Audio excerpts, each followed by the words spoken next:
Christmas என்பதும் கிறிஸ்தவ புத்தாண்டு என்பதும் கிறிஸ்தவர்களுக்குரியது, முஸ்லிம்களுக்குரியதல்ல.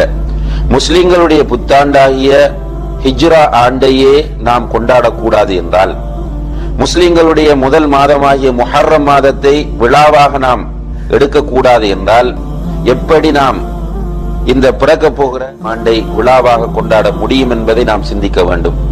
இங்கேதான் நபிகள் நாயகம் ஸல்லல்லாஹு அலைஹி வஸல்லம் அவர்கள் விடுத்த ஒரு எச்சரிக்கை நம் அனைவருடைய கவனத்திற்கும் வர வேண்டும். நபி ஸல்லல்லாஹு அலைஹி வஸல்லம் அவர்கள் சொன்னார்கள், மன் தஷப்பஹ பிகௌமின் ஃபஹுவ மின்ஹும்.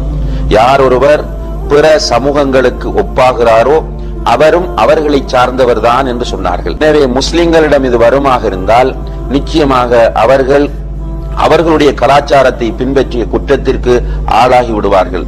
அது SMS ஊடாக இருந்தாலும் சரிதான், Facebook ஊடாக இருந்தாலும் சரிதான். வாழ்த்து சொன்னாலும் அதற்கு நாம் பதில் சொல்லக்கூடாது.